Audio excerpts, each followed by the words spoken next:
Mucho se ha escrito sobre esta leyenda de las artes marciales, que abrió el Kung Fu al mundo occidental, cuando en China estaba mal visto enseñar este arte milenario a los extranjeros. Su repentina muerte a la edad de 32 años aún continúa envuelta por la controversia y las teorías de conspiración, así como el de la presunta maldición que persigue a los varones de su familia. Su carrera fue meteórica, surcó los cielos, y su leyenda permanece intacta al día de hoy. Por muchos imitadores que hayan querido emularle, nadie ha podido superar su destreza, ni mucho menos igualar su arte. 007 Ernie Videos hoy te trae Biografía Secreta de Bruce Lee. Somos tu mejor opción. Suscríbete, comparte y dale like. Gracias por preferirnos. Cada día somos más y tú eres nuestra estrella. Mis estrellas.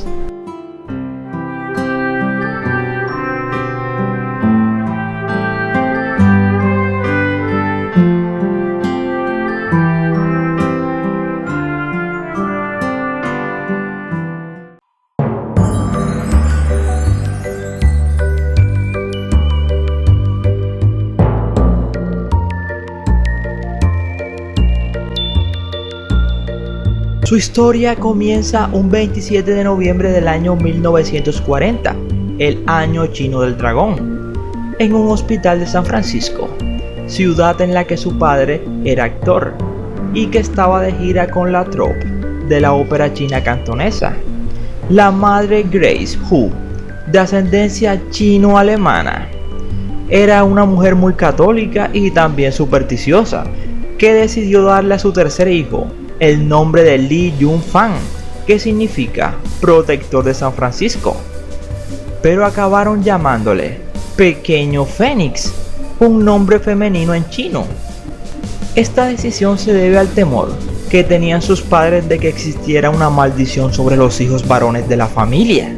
Y es que, según cuenta la leyenda, el padre de Bruce Lee fue maldecido y durante 3 generaciones todos los primeros varones de su descendencia directa estaban predestinados a morir jóvenes. De hecho, el hijo primogénito de la pareja ya había muerto cuando era niño. El nombre de Bruce se lo puso finalmente una enfermera del hospital para evitar problemas con su certificado de nacimiento americano.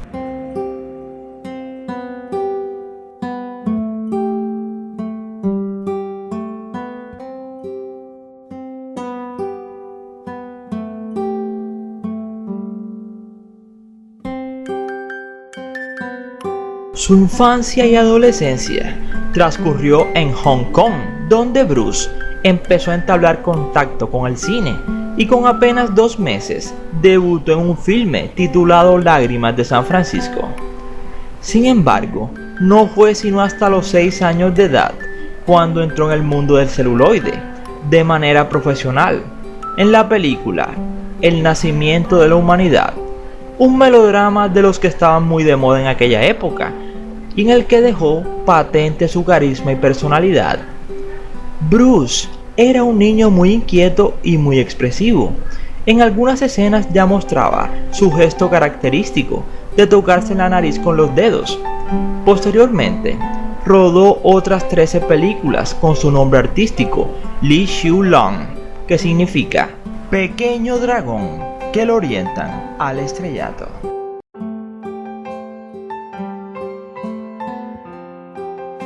Ya de adolescente, se metió en numerosos altercados y sus peleas callejeras le acarrearon muchos quebraderos de cabeza a su familia. Uno de sus rituales cotidianos era enfrentarse a otras bandas con armas y cadenas. El deseo de aprender defensa personal le empujó a comenzar a practicar Wing Chun Kung Fu, un estilo que luego le ayudaría a desarrollar su propio método de combate, llamado Jeet Kune Do, cuya filosofía sugería que el combate está siempre vivo y en constante cambio.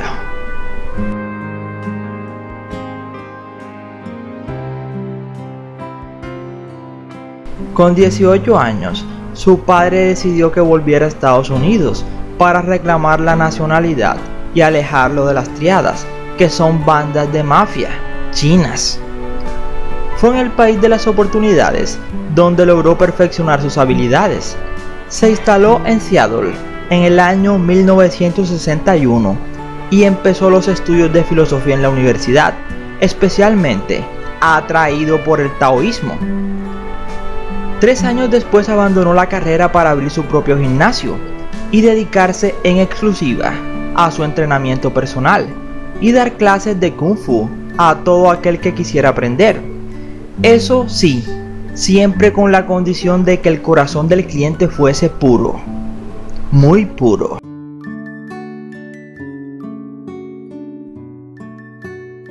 Muchos asiáticos pensaban que el hecho de que ofreciese clases a caucásicos o gente blanca era una práctica corrupta, y Bruce recibió varias amenazas que no lograron amedrentarle. Es más, empezó a trabajar en una nueva técnica que iba a revolucionar las artes marciales, el golpe de una pulgada, nombrado así porque desde una pulgada Lee podía proporcionar un tremendo golpe que podía derribar a sus oponentes.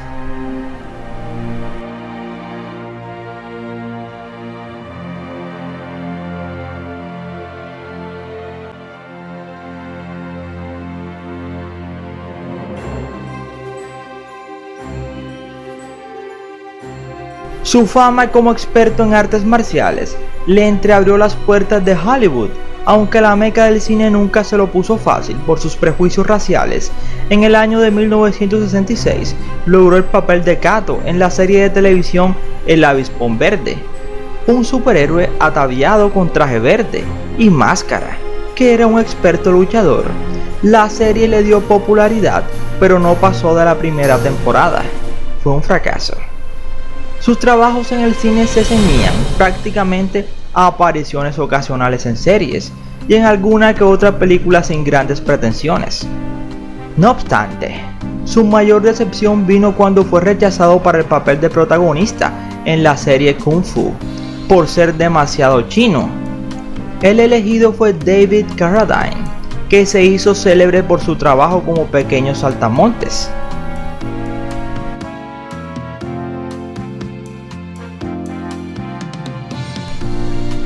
En aquella época Bruce ya estaba casado con Linda, una antigua alumna, y era padre de 2 pequeños, Brandon y Shannon. Con 27 años su futuro se presentaba incierto. No lograba abrirse camino como actor en Hollywood, su gran sueño, pero en cambio su faceta como entrenador y maestro de artes marciales era todo un éxito. Entre sus alumnos se encontraban personajes tan conocidos como Steve McQueen y nada más y nada menos que Kareem Abdul-Jabbar, con los que entabló una fuerte amistad con el paso del tiempo. En el año 1970, un día que estaba haciendo pesas, se lesionó un nervio de la espalda y no pudo entrenar durante 6 meses. Frustrado, dedicó toda su energía a refinar su filosofía del Jeet Kune Do, camino del puño interceptor, que significa, y empezó a escribir sobre todos los aspectos del combate de las artes marciales. Se recuperó a base de un esfuerzo que le llevó al límite de sus posibilidades. Así era Bruce, sumamente perfeccionista.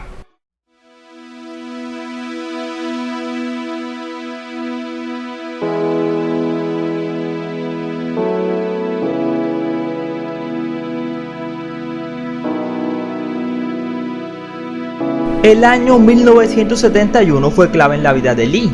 Como la meca del cine parecía darle la espalda, optó por regresar a Hong Kong, donde fue recibido por una multitud de fans.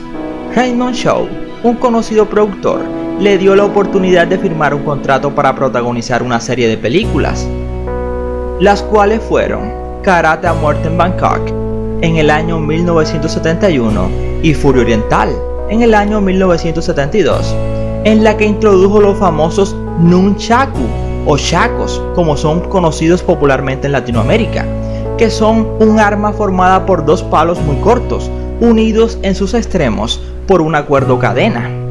Batieron récords de audiencia. La gran habilidad de Bruce Lee ante las cámaras y sus espectaculares artes en la lucha comenzarían a cautivar a todos los públicos. Gracias a estos éxitos, gozó de prestigio e independencia.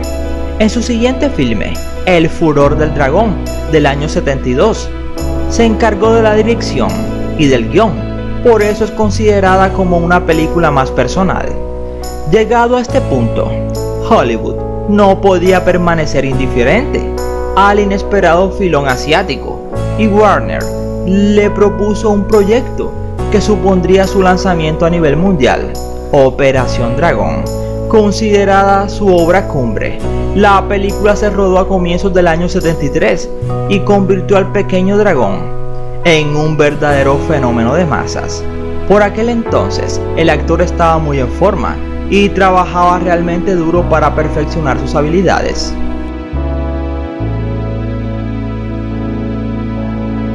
El 10 de mayo de 1973, durante el montaje de Operación Dragón, en un estudio de Hong Kong, Bruce Lee se mareó y se desmayó. De camino al hospital, su estado se fue agravando. Los médicos desconocían la causa y tras realizar una batería de pruebas, se recuperó para regresar de nuevo al trabajo. Por aquel entonces estaba rodando otra película llamada Juego con la Muerte, película que dejaría inacabada debido a su repentina muerte y que los productores estrenarían 5 años más tarde con algunos trucos de cámara que resultaron completamente ridículos.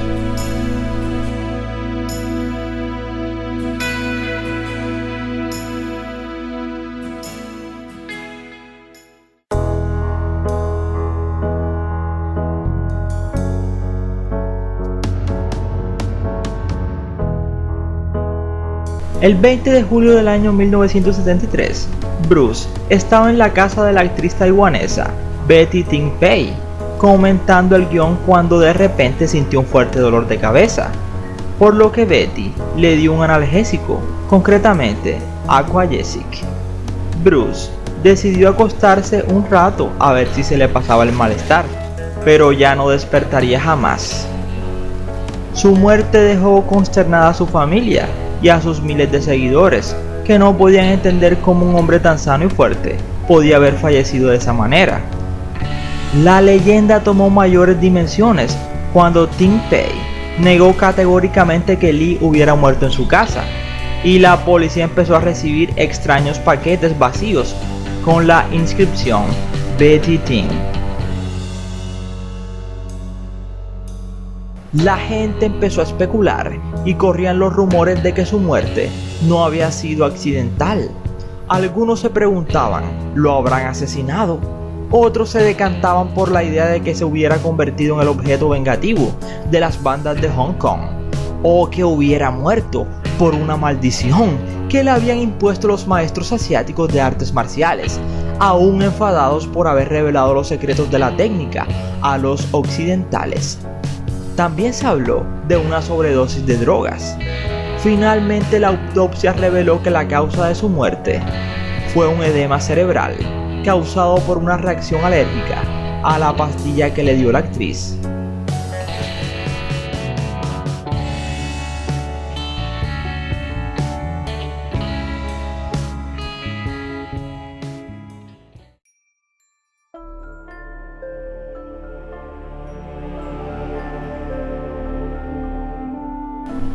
La verdad es que pese a la versión oficial, son muchos los que opinan que algo raro hubo tras la muerte del artista, un destino fatal que volvería a ensañarse con el apellido Lee 20 años más tarde.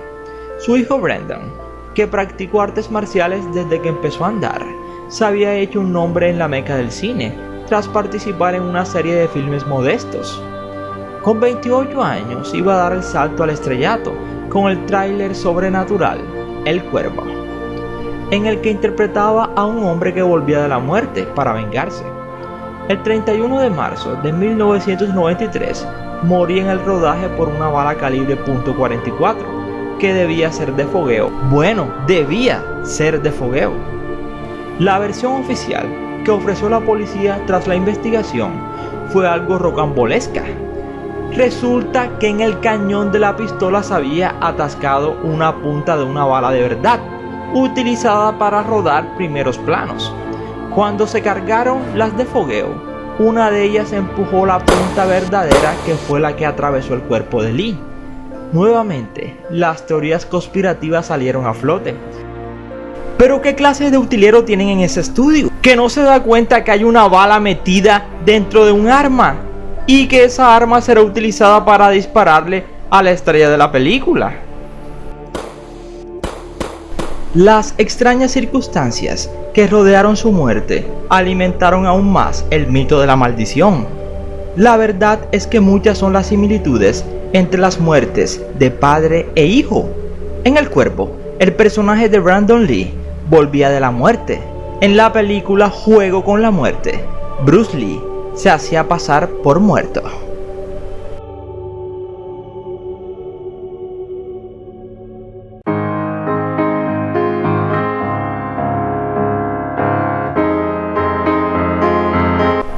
Los familiares de Bruce Lee le decían Sai Fong, que significa en chino pequeño fénix.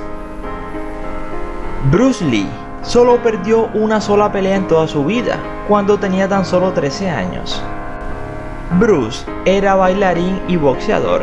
A sus 18 años ganó el campeonato de baile en Hong Kong, Cha-Cha Champion. Era un mal estudiante, ingresó a la Salle College y fue expulsado por mala conducta.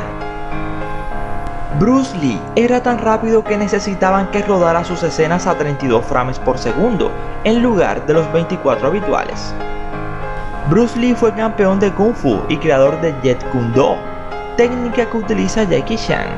Shenun Lee, su hija, inauguró una gran exposición en el Museo de Hong Kong, que reúne 600 objetos de él.